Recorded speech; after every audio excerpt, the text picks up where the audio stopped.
Okay, so this lesson continues the content on national and ethnic identities, and we're going to focus at looking at what it means to be English or British. So first little thing I'd like you to do is have a think about how you yourself would define Britishness. So what do you think Britishness is? How would you explain it to somebody else? What would you pick out as the key features of what it means to be British? So pause the video for a second, jot down a couple of ideas, and then when you've written them down or had a chat with the person next to you, restart the lesson. So we're going to have a look next at a video clip with some ideas of what other young people think it means to be British and what is Britishness. Have a think as you go along about whether or not you agree with those comments, whether you disagree with some of those comments. And you can make some notes at the top of page 52 in the little box provided of some of the key things that you do think represent Britishness, and also make a note of some of the key things that you think actually are not about being British.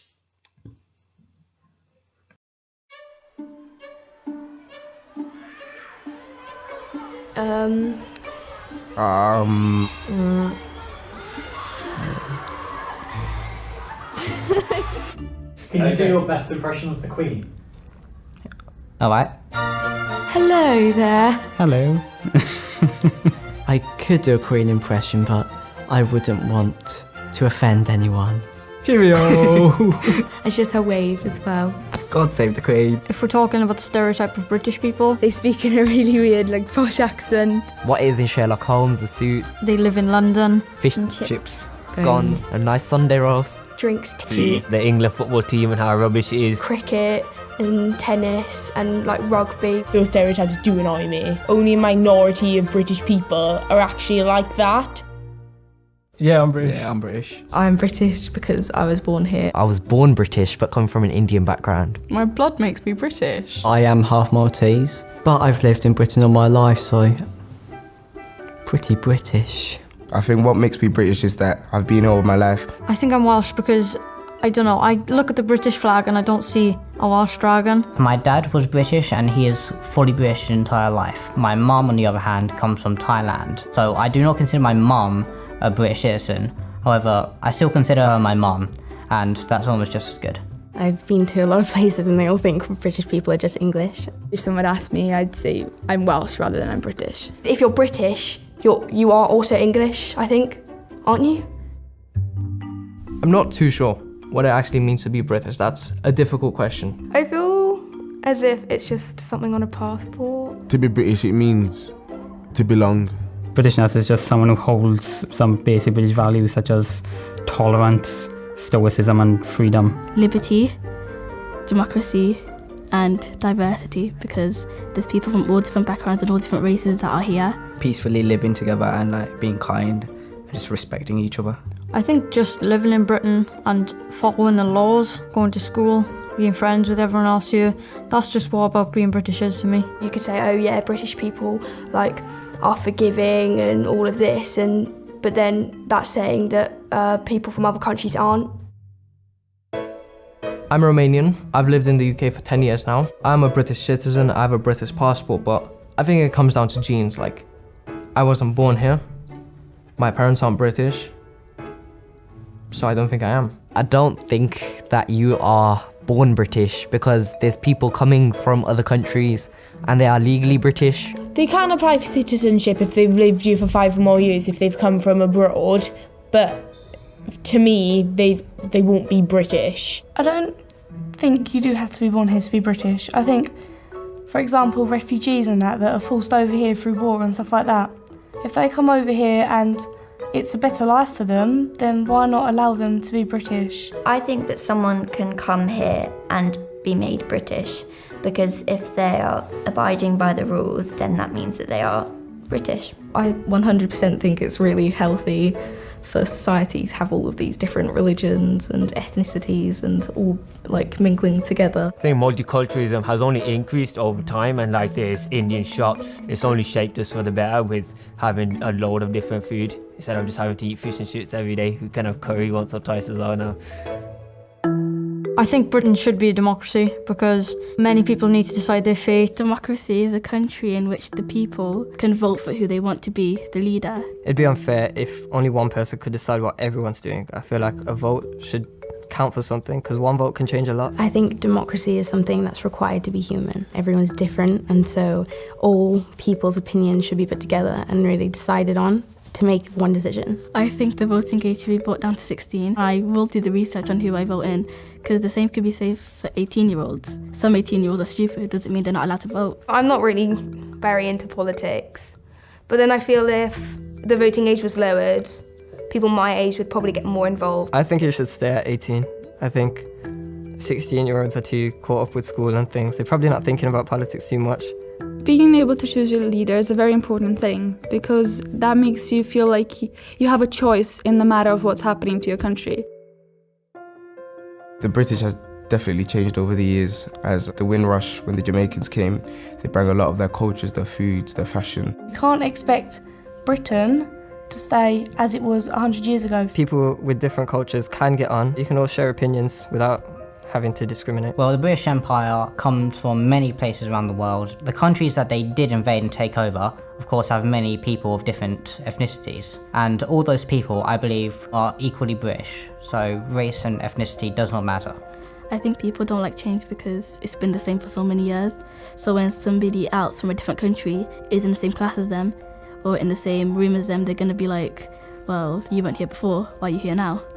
I think in like a politician's point of view, that they're not kind of over the fact that Britain once was a very white country. And I don't think that, because at the end of the day, Britain's not defined by its past, it's defined by what it is at the moment. And if it's that we've got loads of different faiths, we should like really be grateful for that, because at the end of the day, it's trying to say that we encourage this stuff and that we're not racist. Britain is probably one of the biggest places where you see loads of different colours. I love being British.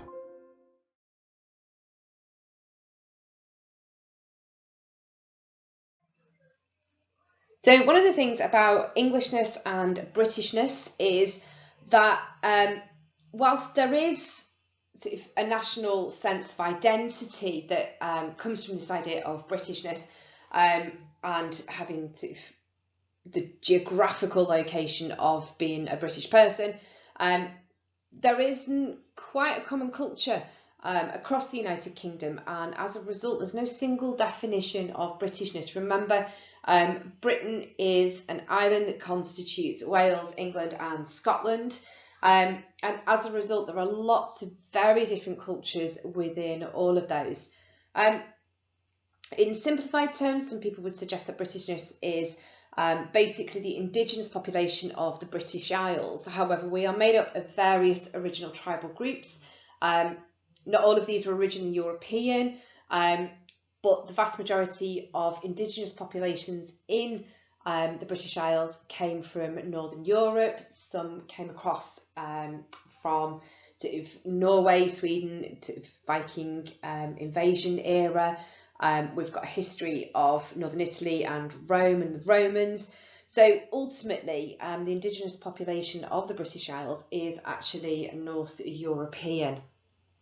Other definitions of national characteristics that focus around Englishness in particular and being English are actually quite less flattering.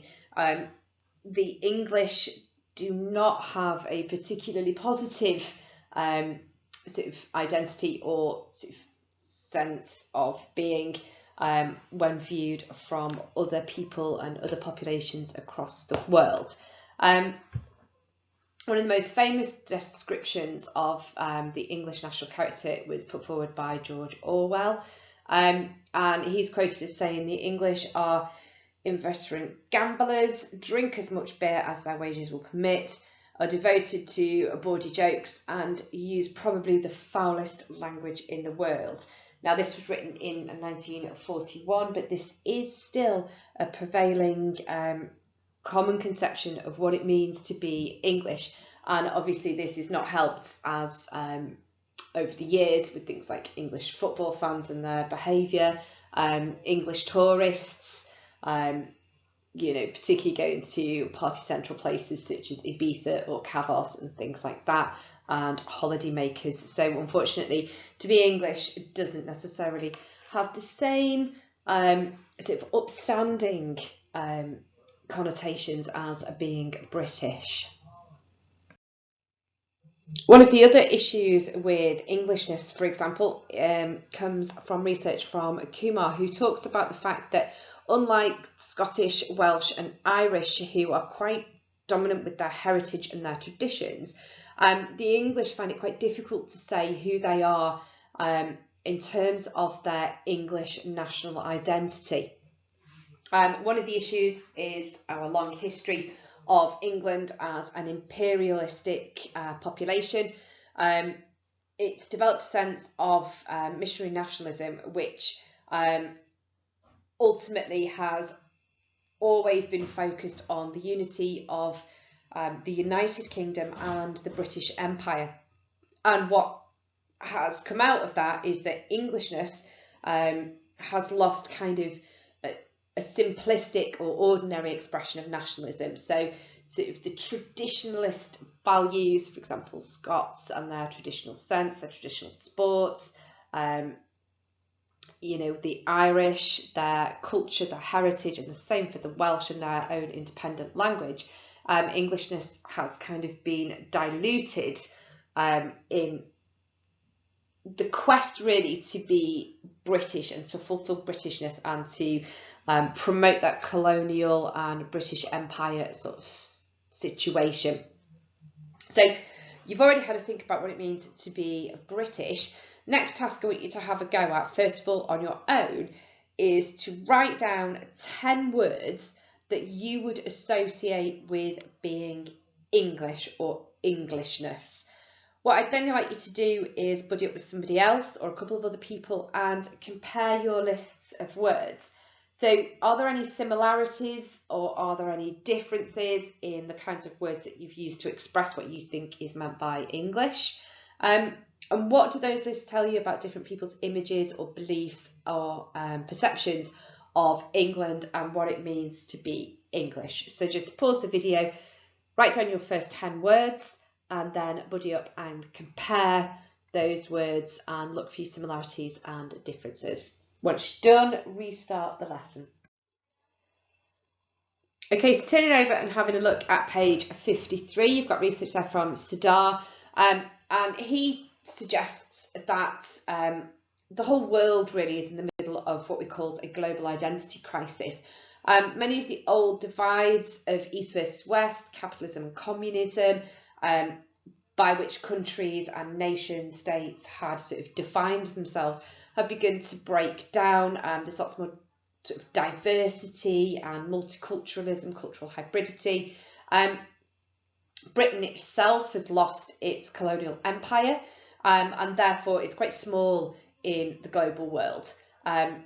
It's carrying a lot of uncertainty as to whether it should become more Americanized or more European. Obviously, it's edging now towards more independent and trying to establish this kind of concept that it's still somehow the British Empire and British colonialism by the Brexit vote out of Europe. But ultimately, Englishness was based on a lot of historical traditions that are meaningless to the vast majority of us living in England today. So if you are English, you generally quite often have a struggle to find English identity. And the homework task that you did, homework 17 on Englishness, points out sort of the national identity issues and sort of the concepts of English and Britishness. So Sardar is arguing that in order to develop a more confident identity, it is important for the English to embrace diversity and also focus on what makes us the same. So there's common cultural traits and traditions, norms and values that would feature in an English culture that you can then buy into as a group, and again going through that process of categorising yourself, identifying with Britishness, the St George's flag, celebrating St George's Day and things like that, and building that sort of sense of identification for your personal identity and your social identity within the group of being English. Waters in 1995 also looked at Britishness, and they talk about how the British identity itself may also be under threat. So points 1 to 5 on the screen there, you need to copy those up on page 53 in your booklet. So pause the lesson for now, and once you've copied those up, please restart. So number 1, the boundaries between nation states are becoming less significant. So we look at this a little bit more in globalisation in year 13, but ultimately things like transnational companies, international financial markets dominate world trade, and there is in fact obviously the World Trade Organization. So that has a number of implications for British culture and British identity. We are no longer a sovereign financial market, or our companies and our sort of tradition, things like British steel and British coal, are no longer sort of world dominating or even dominating across Britain, when things like coal and steel and stuff like that can be bought in cheaper from transnational organisations in different countries. Secondly, British identity is becoming diluted. A lot of British companies have been taken over by foreign concerns or companies with multinational investments. So things like Cadbury's, which was once a very, very traditional English and British based company, is now on a global level, and it is owned across multi-nations.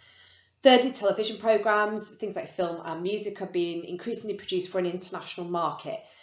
So they're no longer localised. You no longer watch just sort of your, Coronation Street, EastEnders and Hollyoaks and things like that, but actually you can buy into watching soap operas from America or from Europe or from Australia.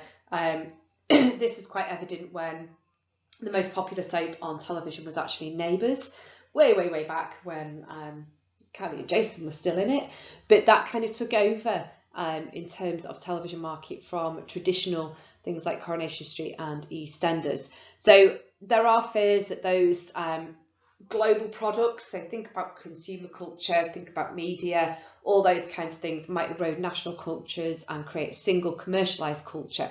And this is a global concern. But obviously, as a global concern, it obviously impacts on the concept of British identity and Britishness.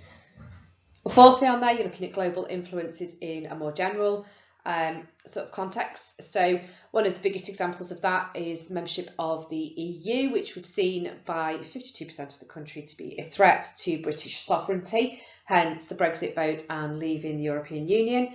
And fifth, there is the possibility that national cultures overall, including Britishness and Englishness, may well go into decline. Whilst there may be positivities, and this leads to multicultural societies, tolerance, diversity, respect for other individuals, it can also dilute some of those norms and values and traditions from both aspects of culture. So whilst people do still buy into the norms and values of inherited and adopted cultures, they do become merged, they become hybrid, and quite often they become slightly more diluted than the traditional norms and values and behaviours would have been without that sort of multiculturalism. So one of the other things about Britishness and Englishness and the British Isles and UK overall is that we have always been a country with mass migration, and therefore we have lots of different cultures and different ethnicities living in the UK, and we do see an increase sort of year on year on mixed ethnic, mixed religion and mixed race marriages, families, backgrounds and things like that. So what happens there is that hybridity joins a range of cultural characteristics together, and it makes our ethnic identity much more complicated. You can be of an Asian background, born in England, living in Wales. So what is your identity? Are you Asian? Are you British? Are you Welsh? All these different features can make identity and national identity and ethnic identity much more complicated. And it is also really important to recognise that ethnic identity intersects with all the other aspects of identity that we've talked about, so nationality, gender, class, age, sexuality, and so on. So every individual's experience of identity and identification with their ethnic or national background is slightly different. So you've got some information there on page 53 and 54. Research and evidence and supporting concepts from Back, Cashmore and Troiner, James, Darkers Howe, Jacobson, Madood again, and Bra. If you can have a look through those, highlight the key points, make sure you pick out how they explain and talk about the issues of hybrid identity and how hybrid identity is changing ethnic identities within the UK and also beyond. If you do need to recap on what we mean by hybridity and hybrid identity, hybrid cultures and things like that, you can also just have a quick look through the bullet points that you can see in front of you there on the screen that summarises what hybridity is in terms of mixed cultures and also hybridity as a result of individual choices when constructing their own identities. So you've got recap information there. You can make some notes on that, jot it down on a post-it note, stick it in with your booklets if you wish, and read and highlight the information from the 7 different sociologists and their key concepts in that. Once you've read and highlighted that, please restart the lesson. Okay, so that brings you to the end of ethnic identity, national identity and Britishness.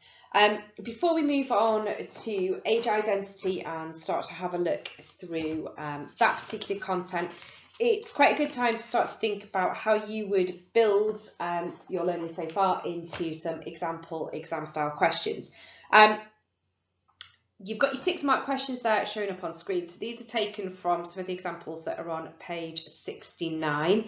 And I've also put the example 12 marker on there, which is taken from the back of your booklets on page 71. We will start to look at the 20 marker when we've finished age, but for now it would be really helpful for you to spend the remainder of this lesson pulling all your information together so far and planning out answers for some of these questions. So your 6 markers, 2 marks AO1, so you need that very specific structure. Start off with your key definition of the concepts of something like ethnic identity, class identity or Britishness, and then draw on some of those examples. So go back through your notes, maybe highlight in a different colour. What are the examples? Do you have better examples? Are there examples that you prefer? If you're talking about Britishness, would you talk about the monarchy? Would you talk about the British Empire? Would you talk about the British Commonwealth, colonialism? Pick something that suits you, your understanding and the way in which you feel able to explain the concept of Britishness. So it would be a good idea to get A3 sheet of paper and have a go at planning those 3 questions out.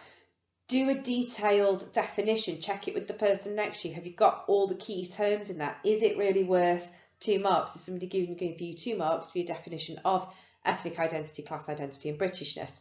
Then give really detailed examples, build in some of that sociological content. So, can you refer to something that Madood has talked about, for example? Can you refer to something about class identity being broken down, so Goldthorpe or Devine's research, to make sure that your answer is linked into those concepts of sociological ideas and not just common sense. The 12 marker that you've got on screen there, remember that's requiring you to refer your AO2 back to sources A and B. So this is linked into unseen source material. Using sources A and B and your wider sociological knowledge, explain the concept of national identity. So for this one, remember you're going to get 4 marks for your knowledge and understanding. So it's not just a quick definition of national identity. You need something really, really specific in there. You need your sociological key terms, you need your concepts, you need to name and build on sociological research and evidence. You need to talk about the people that we've covered within national identity. who they are, what they said, and use those as like a springboard, as a catapult to talk about then source A and source B. So obviously in source A, you can see national identity for Scotland, you can see the cultural artefacts of the dress, the traditional music using the bagpipes, representing that sort of personal identity and social identity and buying into that nationalism and that national structure of Scotland. In second picture, you can see a little boy, he's got the St George flag, so that is buying into the symbolism of being English. But he is also wearing the Union Jack. So again, it talks about some of that cultural hybridity and diversity. Is it English? Is it British? Is there a struggle there about national identity and Englishness, for example? Source B is always written. So, you know, you've got this introductory piece of writing that will help you talk about national identity. Now, you could link this back to some of the research that we looked at in the booklets. So the three key pieces in terms of national identity, you've got Anderson. If you remember, he talks about national identity being socially constructed and sort of sold to us all through things like the flag, national anthems, sporting events, both of which tie in as well to source A. You've got the idea of social construction, the idea of being socialised through secondary agents of socialisation, so education, religion, they're brought in there, so you could make a link back there perhaps to Green and how Green talks about education representing national identities through the national curriculum and things like that.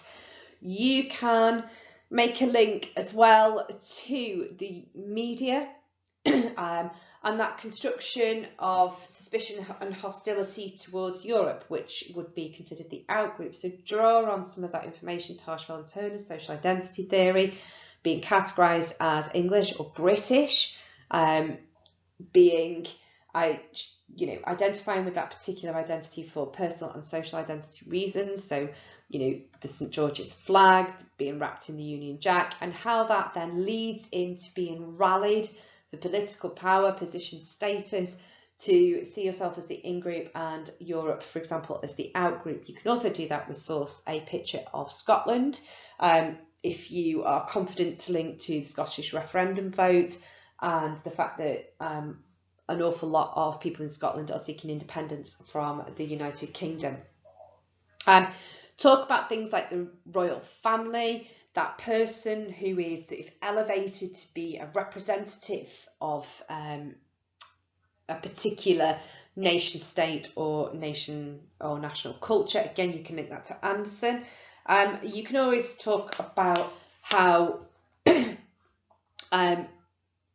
those sociologists that argue national identity in the UK is under threat from globalisation, and how that might feature. So you can bring in cultural hybridity, you can refer to things like Butler and the study of teenage and Muslim girls. You can talk about how within that you've got the different cultural characteristics of minority ethnic groups. So you can make a link back to Wagley and Harris, for example.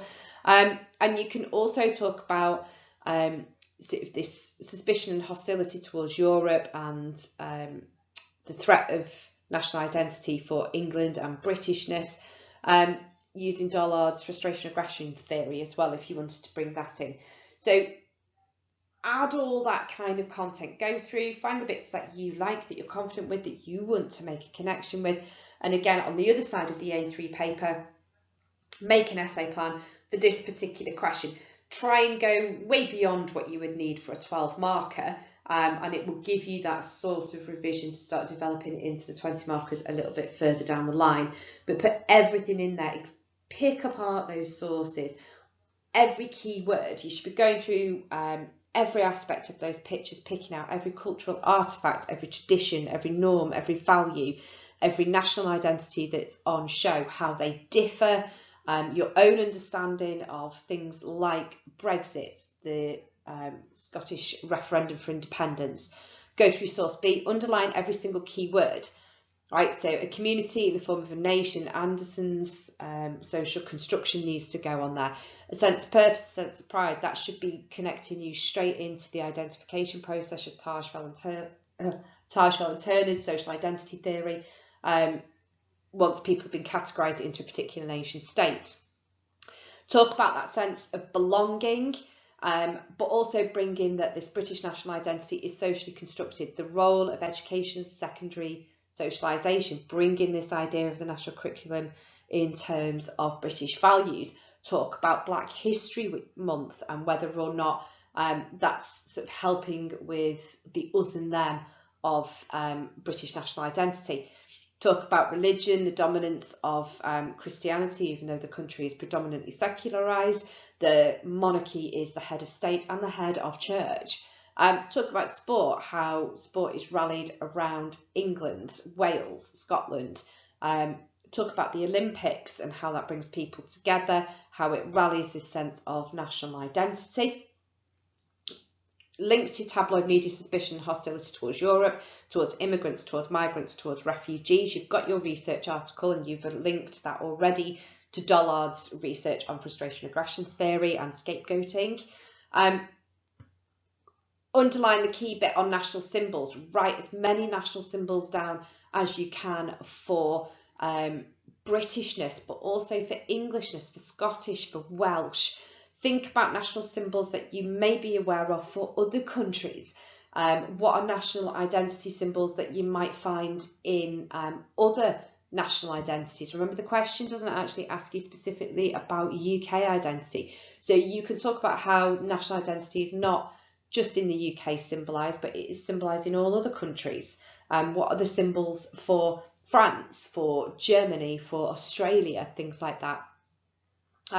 Pick apart the meanings behind the cultural artefacts of the monarchy and the Union Jack flag, for example, and also pick apart the national identities under threat. So what are the problems around national identity? Why can't people define themselves as English? What are the issues with defining yourself as English? What are international and global views on Englishness? Link back to the content on George Orwell, for example, and how, you know, the English are not seen particularly fondly. However, Britishness is seen very fondly, sort of tea drinking, you know, afternoon tea, having a Sunday lunch, eating fish and chips, very polite, very well mannered. We like to queue an awful lot. So those norms and values of our culture that are seen quite positively, but also why it's under threat from globalisation. So transnational corporations, the loss of British business, British brands, for example.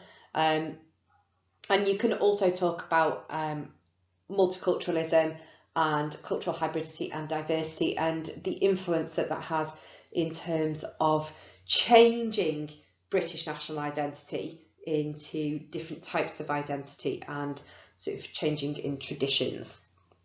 So that's the remainder of your lesson. Once you've done your plans for the 6 markers and the 12, I do want you to upload that onto Teams so I can have a quick look at them and send you feedback. So the 3 6 markers should fill one side of A3 paper, and the 12 marker, I want you to fill the other side of A3 paper. So I want lots of depth, lots of detail, lots of information on this, because this is a really big topic and it is one of those that is quite commonly asked about on exam questions, whether it comes in the form of national identity, Britishness, Englishness or ethnic identity. You would use similar content across all of them. Any questions or queries, please drop a message on Teams attached to the assignment where this lesson is uploaded, or you can give me an email, but Teams is better for me to be able to access all the queries much quicker.